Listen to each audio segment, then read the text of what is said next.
this scholarship is dependent on whether or not you can stay above that curve, and it is brutal. It is the most anxiety-ridden thing I think myself and all of my classmates have ever felt. So the school that I go to, at least 50% of students will get above a 2.8, and at least 50% will get below a 2.8 GPA. And if at the end of if at the end of spring semester your cumulative GPA falls below that median, you lose your scholarship. So that is a huge deal, and you can imagine how much stress people go through thinking about how they're going to get through the next few years of school without their scholarships. For me, thankfully this semester I ended comfortably above the median, which thank goodness, because some classes, like I said, some classes have a midterm exam, so you can kind of gauge how you're doing in the class based on how you did on that midterm. And on all my midterms, I was above the median and I got my A's. But there are some classes that do not have a midterm exam. For example, my contracts class. My contracts class did not have a midterm exam. He did have a practice midterm exam, but the only way you can, he doesn't grade them. That was the problem. It was self-graded, and he had a rubric, but it was very difficult to still understand if your answers were sufficient enough. And it also did not include the multiple choice that was going to be presented on the final exam. So I wouldn't say it was a very accurate depiction of what we went through for our finals. And since we didn't have a midterm exam for our contracts class, 100% of our grade was based on that one test at the end of the semester. So it's definitely different from any other educational system I've ever gone through, because usually, for example, in undergrad or in high school, your finals are like maybe 10% of your grade. Maybe, I don't know, it depends on each class, like 30%, 50% maybe, and then the other percent is made up of a bunch of assignments scattered throughout the semester. But in law school it is very, very different. Instead, you can probably just assume that all of your classes will be based on a final exam or one midterm and one final, and the midterm will always be lower by it's usually around 10 to 20% of your grade, whereas the final takes up the remaining percentage. Also, professors have discretion to change the percentage of the midterm exam, and there are some people who like that and some people who don't. For example, in my civil procedure class, civil procedure are just the rules by which you can practice law federally or in the state. So we have a whole class on that. So in civil procedure, I think it was 15 or 20%. However, a lot of students complained about their grades after they got them, because she included a trick question. And because people complained so much, she lowered it to 10%. I'm kind of split half-half on that, because I'm happy for my friends who had a better chance at getting a better grade in that class, but at the same time, I got an A on that midterm, and I really wish that it was at least 20% of my exam. I still did well on my final,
straight A's in that class and still ended up with a B plus as their GPA, because other people also did really well.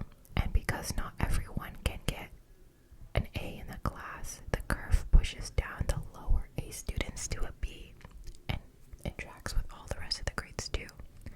So that's kind of the depressing part about law school, is that even if you are top of your class, if other people are doing just as well and all of you are getting A's, some of you will be getting B's and C's.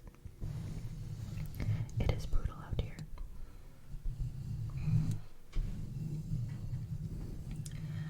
So, in my school, we also have something called Rating Week. Rating Week. Rating Week.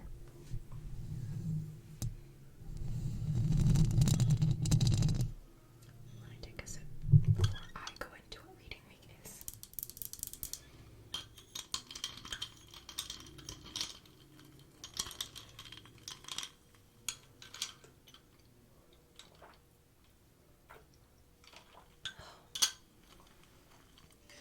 There is something very depressing about drinking a coffee with no sugar. I don't know how some people do it, especially hot coffee. Oh my goodness. Alright.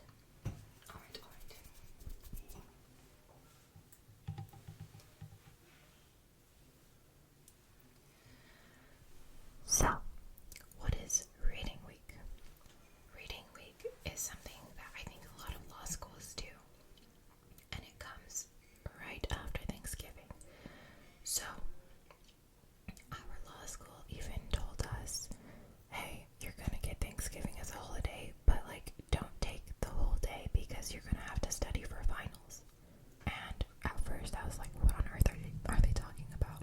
Because I wasn't one of those people who like researched how to law school. I didn't like check how people outlined for classes, what a case brief was. I didn't even like know the grading system all that well. So what was Reading Week? Essentially, your classes end around mid to late November, but the semester doesn't end until early to mid-December. So what does that mean? The time between your classes ending and your finals beginning is called Reading Week. The school does not assign any classes. All the classes stop just so that you can dedicate a week or a week and a half solely to studying for your finals, because it takes up 80 to 100% of your final exam. So, a lot of the times people finish outlining for classes by Thanksgiving and drilling a bunch of hypothetical questions, practice quizzes, practice essays during Reading Week. Now, what I'll say is Reading Week, they only gave us 1 week, including Thanksgiving. Was it enough time? I think if I had studied throughout the semester, it would have been enough time, because you have 5 classes or 4 classes with a final exam, and you need to dedicate each day to a specific class and targeting issues that you don't remember or don't know. When I tell you, when I was studying for torts, I didn't even remember all these business torts we went over in the beginning of the semester. I was so nervous. And thank God I studied for those, because half of the final exam was on business torts. Another thing is that you really need to plan and time manage during Reading Week, because my first final was criminal law, and so I was banning studying my entire time during Reading Week just to criminal law. So that meant that I wasn't really studying for other classes as much as I would have wanted to, all because I was so nervous about criminal law. So it does require a lot of time management and just calming down, because no matter how much you study for a class, you need to also just make time for the other ones that come afterwards. My final exams were spread out by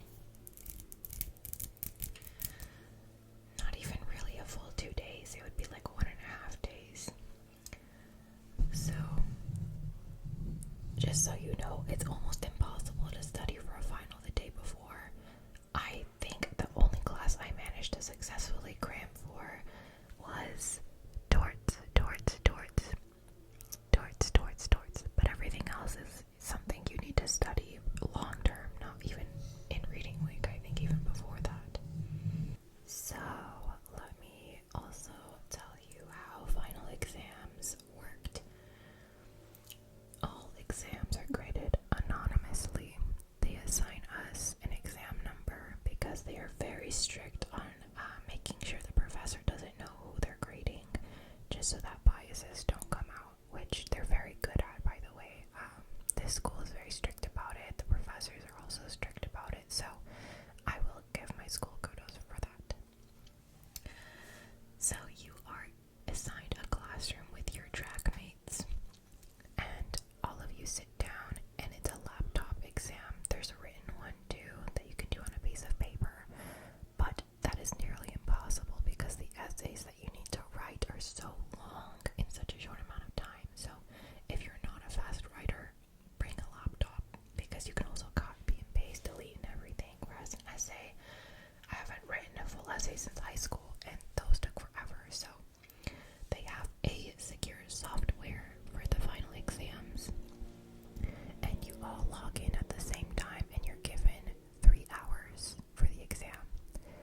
That might seem like a long time, but when I tell you that almost 90% of students during the exam ran out of time because it is like a racehorse exam. Everyone is rushing because you have these long essays to draft and a bunch of multiple choice based on long hypotheticals. So 3 hours is actually not a lot of time at all. It went by so quickly, and when you're trying to just get through the exam and time manage, it's a lot. Also, you typically want to follow the professor's instructions on how much time to allocate for each section. So if an essay should only take you 20 minutes, only allocate 20 minutes and do the rest of the exam, then come back to it if you have extra time. Because sometimes you will not have enough time to finish your exam if you just stick on one problem for too long. That's what I did for contracts. You have to really pay attention to the time and the clock. So one essay was 20 minutes, the other 30 minutes, and the other 1 hour. And then we had a bunch of multiple choice questions.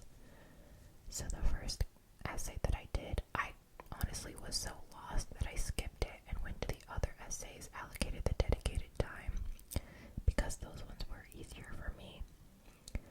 And then I had enough time to go back and finish my first essay. So do not try and go through the exam with brute force. Just skip ahead. There's no one telling you to go in a specific order. Just do whatever you have to do to get through the exam. So I think that was basically it for my final exams. It was an experience to say the least. I drank so much caffeine during reading week. I think it was definitely a wake-up call for me too. I performed well in my exams, but it took a lot of effort and time, which I'm not used to because I dropped out of high school after sophomore year. I went to community college for 2 years, and then I finished with my bachelor's at a 4-year university. And I'll tell you that at no point during my education did I actually study for any class. Like, I think it was just a natural A student thing where, like, I don't know, I feel like it was just easier back then, and we didn't have AI back then, so I was a straight A student for the most part, with a couple of B's here and there at my 4-year university because I was all over the place. But I think it's also because of my major. I was political science, so really all you had to do was write essays, and I thought I was like a decent writer back then, so I got those A's relatively easily. But in law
procedure, which is very controversial because every law student has probably said they hate Civ Pro, but I actually wrote my personal statement on civil procedure because I love it so much. It's literally just the rule book.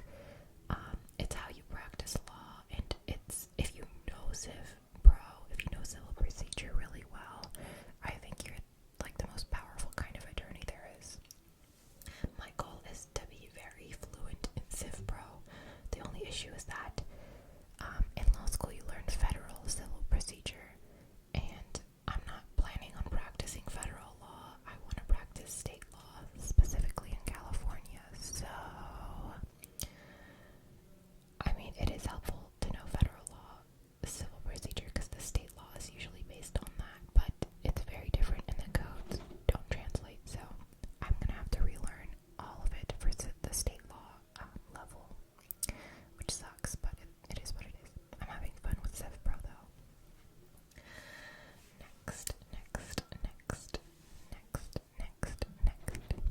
Let me think.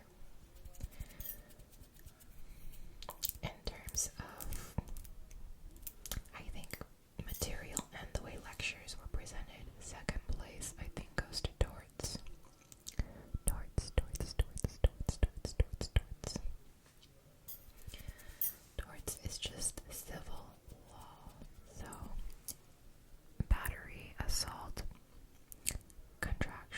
not contractual, actually, not, let me not say that. Like contract interference,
was so beautiful, and the public transport system there is so